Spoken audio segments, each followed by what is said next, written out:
할렐루야, 레위기 거룩하기 의전 전도사입니다. 레위기 1장부터 6장 7절까지는 5대 제사가 필요한 경우를 알려주는 내용으로 제사장들과 이스라엘 백성들이 함께 공통으로 지켜야 할 규정이라면, 레위기 6장 8절부터 7장 38절까지는 제단에서 일하는 제사장의 역할에 초점을 맞춰 앞에서 언급한 제사들을 시행하는 예식에 대해 기록한 율법입니다. 이것은 제사장들이 어떤 자세로 제사를 지내하는지를 말해주고 있는 것입니다. 오늘 본문을 보시면 제사장들에게 준엄한 명령이 주어집니다. 순종과 성령의 기름 부음으로 성막이 완성된 후 하나님은 성막에서 어떻게 하나님을 예배해야 하는지에 대해 말씀하시면서 번제단의 불을 끄지 말라고 명령하셨습니다. 왜 제단의 불을 끄지 말아야 하는지, 어떻게 제단의 불을 끄지 않을 수 있는지에 관해 알려주십니다. 레위기 6장은 번제, 소제, 속죄제에 관한 제사장의 역할에 있어서 앞서 설명한 관계로 오늘은 제단의 불에 관해서만 공부하고자 합니다. 여호와께서 모세에게 말씀하여 이르시되 아론과 그의 자손에게 명령하여 이르라. 번제 규례는 이러하니라. 번제물은 아침까지 제단 위에 있는 석쇠 위에 두고 제단의 불이 그 위에서 꺼지지 않게 할 것이요. 첫째, 번제단 위에는 항상 제물이 불에 타고 있어야 합니다. 원시시대 인간이 다른 동물들과 구별되는 결정적인 차이는 불을 사용할 줄 알았다는 점입니다. 처음에는 벼락이나 산불과 같이 자연적으로 생긴 불을 이용했습니다. 그러다 나무 마차를 통해 불을 일으키는 방법을 발견했습니다. 조금 더 발전해서 부싯돌로 불을 일으키는 방법을 발견했습니다. 그러나 여전히 불을 일으키는 일은 쉽지 않았습니다. 그래서 인간 생활의 가장 중요한 일 가운데 하나가 불씨를 보존하는 일이었습니다. 처음에는 동굴 속에서 모닥불을 피워놓고 꺼지지 않도록 정성을 다했고, 나중에는 화로를 만들어 그 안에 불씨를 보존하려고 정성을 다했습니다. 비교적 최근 19세기에 와서 성냥이 발명되고 20세기에 라이터가 발명될 때까지 인류는 이 불씨를 지키려고 정성을 다했습니다. 특히 우리나라는요, 불을 신성하게 여겨서 이 불씨를 보존하는 일을 하나의 종교의식처럼 여겨왔습니다. 이 불씨를 보존하는 일이 그 집안의 흥망과 연관이 있다고 믿었습니다. 그리고 한 집안의 불씨는 대를 이어가야 한다고 믿었습니다. 그래서 심지어 이사 갈 때 그 불씨를 화로에 담아가기까지 했습니다. 구약시대 제사장의 가장 주된 사명 가운데 하나가 제단의 불이 꺼지지 않게 하는 것이었습니다. 제단에서 제물이 드려지고 있을 때는 물론이고, 제단에서 제물이 드려지지 않는 시간에도 불은 끄지 말고 계속 타오르도록 하라는 것입니다. 번제단 위에 제물이 온종일 태워진다는 것은 백성들은 매일매일 희생 제물의 주음으로 살아가고 있다는 것입니다. 아침 저녁으로 드려지는 상번제는 개개인이 드리는 개인의 제사가 아니고 제사장이 온 민족을 위하여 드리는 민족적인 제사입니다. 제사장들은 밤새도록 번제단의 불이 꺼지지 않도록 노심초사 조심해야 했습니다. 번제는 하나님께 제물을 완전히 불살라 드리는 헌신의 제사로 제단의 생명력은 꺼지지 않는 불에 있습니다. 성경에는 불이라는 이미지가 많이 등장하는데요. 불은 크게 두 가지, 심판과 임재의 상징으로 나타납니다. 먼저 불은 하나님 심판의 상징입니다. 하나님께서 죄와 불의를 심판하실 때 불을 사용하셨습니다. 음란의 땅 소돔과 고모라를 심판하실 때 유황과 불을 비같이 쏟으셨고, 광야의 여정 가운데 이스라엘 백성들이 원망하고 불평할 때 하나님은 불뱀을 보내셨습니다. 주님이 다시 재림하셔서 심판하실 때 미혹하는 마귀들과 우상 숭배자들과 거짓말하는 자들을 불과 유황으로 타는 못에 던지실 것입니다. 다음에 불은 하나님의 임재와 능력이 상징합니다. 모세는 시내산에서 가시덤불에 불이 임하여 타는 것을 보았습니다. 또한 모세가 십계명을 받기 위해 시내산에 올라갔을 때 연기가 자욱하고 하나님의 불 가운데 강림하셨습니다. 하나님이 이스라엘을 광야 가운데 낮에는 구름 기둥으로 밤에는 불 기둥으로 인도하셨습니다. 백성들은 낮이나 밤이나 성막에 금초대에 불이 켜 있는 것을 보면서 하나님의 임재를 느꼈고, 또 제단에 타오르는 불을 보면서 백성들은 마음의 위로와 힘을 얻었습니다. 엘리야가 850명의 바알과 아세라의 선지자들과 대결할 때 하늘에서 하나님의 불이 임해서 재물을 다 태워버렸습니다. 오순절 마가다락방에 불이 혀같이 갈라지는 성령의 불이 임했습니다. 이처럼 불은 바로 하나님의 임재와 성령의 능력을 보여줍니다. 그러므로 불이 꺼지는 순간 우리는 더는 하나님의 임재와 능력을 누릴 수 없습니다. 그러면 도대체 이 제단의 불은 오늘 우리에게 어떤 의미를 줄까요? 오순절 날이 이미 이름에 그들이 다 같이 한 곳에 모였더니 호련히 하늘로부터 급하고 강한 바람 같은 소리가 있어 그들이 앉은 온 집에 가득하며 마치 불의 혀처럼 갈라지는 것들이 그들에게 보여 각 사람이 하나씩 임하여 있더니 그들이 다 성령의 충만함을 받고 성령이 말하게 하심을 따라 다른 언어들로 말하기를 시작하니라. 오순절 마가의 다락방에 성령이 강림하신 사건을 말씀하고 있는 것입니다. 여기서 성령은 불로 임했다는 것입니다. 바로 이 제단의 불은 오늘 우리에게 성령을 상징합니다. 왜 제단의 불을 끄지 말아야 합니까? 우선 이 불은 다시 붙이기가 쉽지 않습니다. 세상의 불은 꺼지면 다시 붙일 수 있습니다. 성령이나 라이터로 간단히 다시 붙일 수 있습니다. 요즘 가스레인지에는 자동 점화 장치가 있어서 성령이나 라이터가 필요 없습니다. 스위치만 켜면 저절로 다시 붙습니다. 그러나 이 불은 하나님께서 주셔야만 붙일 수 있는 불입니다. 어떻게 제단의 불을 끄지 않을 수 있습니까? 우선 죄를 치워야 합니다. 제사장은 세마포 긴 옷을 입고 세마포 속바지로 하체를 가리고 제단 위에서 불태운 번제의 재를 가져다가 제단 곁에 두고 그 옷을 벗고 다른 옷을 입고 그 재를 진영 바깥 정결한 곳으로 가져갈 것이요.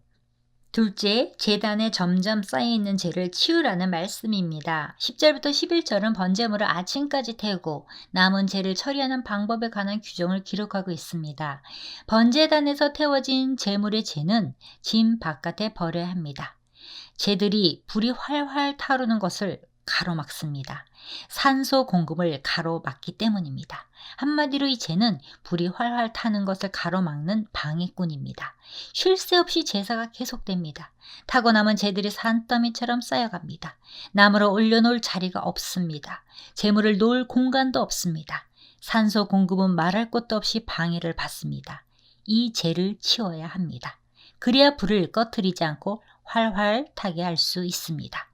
우리가 신앙생활하다 보면 마음에 갖가지 영적인 죄가 쌓입니다. 우리 죄와 허물입니다.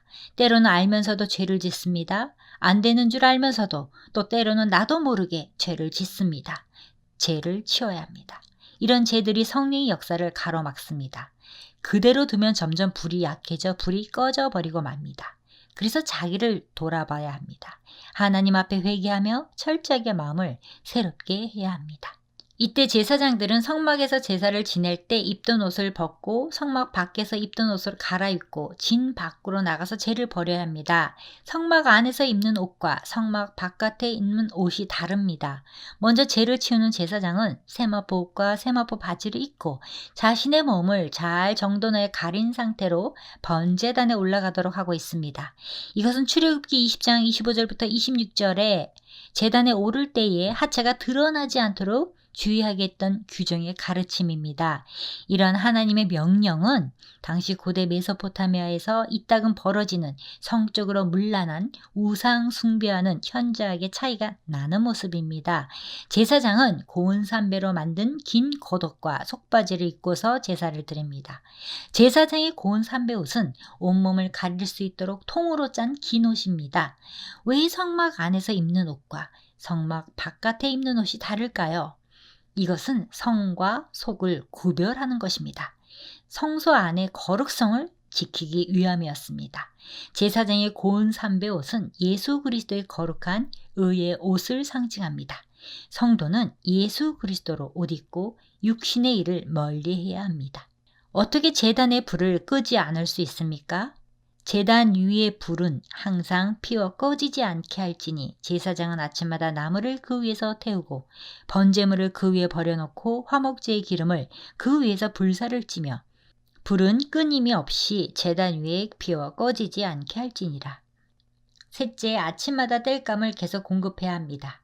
12절부터 13절은 앞선 9절에서 언급한 번제단 위의 불에 대해 조금 더 구체적인 규정을 기록하고 있습니다. 이 불로 피운 나무 위에 번제물을 태우며 이 번제물 위에 화목제 기름을 불태우도록 규정하고 있습니다. 그리고 오늘 본문 13절은 불이 번제단 위에 피어져 있고 꺼지지 않도록 하라고 반복하여 명령하시면서 365일 하루 24시간 동안만이 아니라 영구적으로 불이 꺼지지 않고 피어 있게 하라고 하십니다. 하나님은 태워지지 않은 제물은 받지 않으십니다. 제물이 태워진다는 것은 완전한 소멸을 말합니다. 제물은 죄인을 대신하여 태워지는 것이므로 제물의 완전한 태워짐은 죄인의 완전한 죽음을 의미합니다. 이는 자기를 부인하고 자기 십자가를 지고 예수님을 따르는 것을 말합니다. 제물을 태우는 번제단에 불이 꺼진다는 것은 희생 제물의 대속이 사라졌다는 뜻입니다.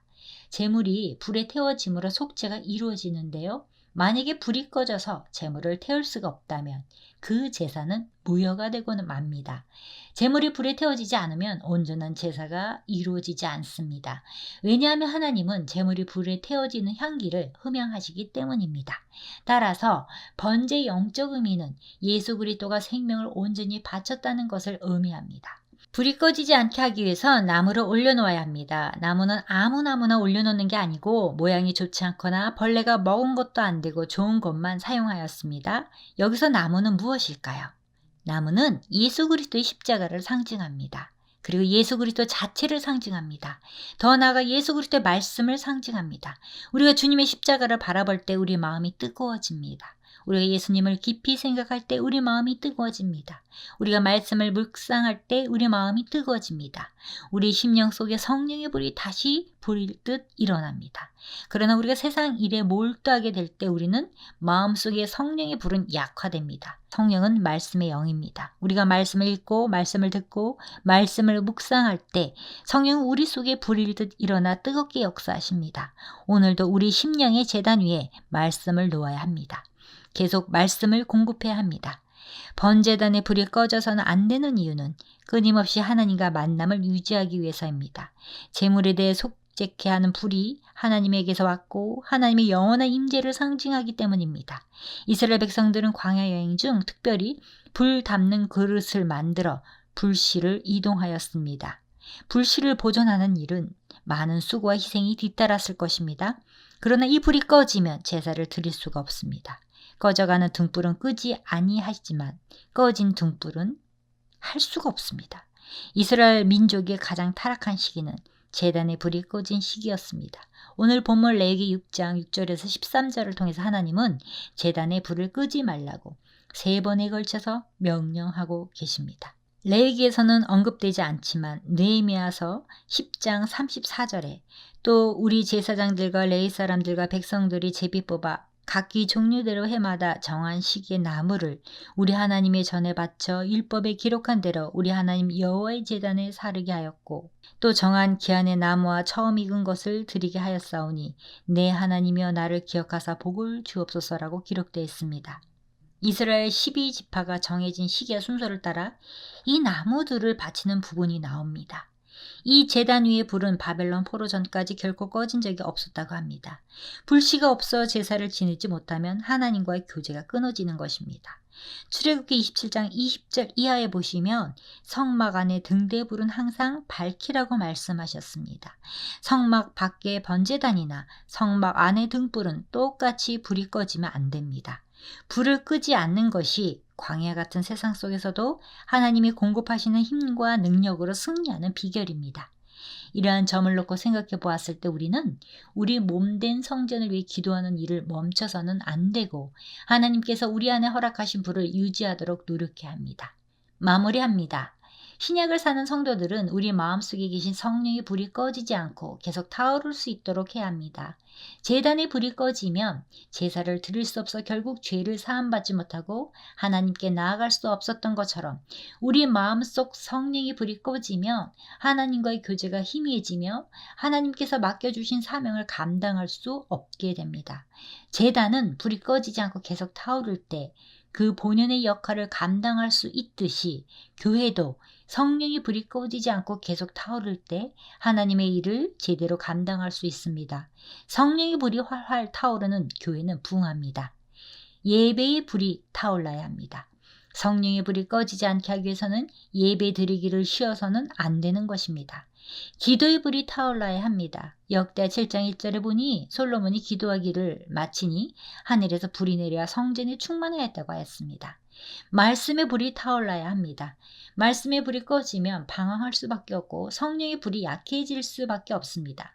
성령 충만이 말씀 충만이고 말씀 충만이고 성령 충만입니다. 성경은 우리에게 데살로니가전서 5장 19절에 성령을 소멸하지 마십시오라고 명령합니다. 성령의 불이 꺼지는 순간 우리는 능력을 잃게 되어 있습니다. 마치 삼손이 머리를 잘리는 순간 모든 힘이 사라진 것처럼 성령의 불이 꺼지는 순간 우리 모든 능력은 사라지는 것입니다. 성령님은 바로 능력의 하나님이시기 때문입니다. 샬롬.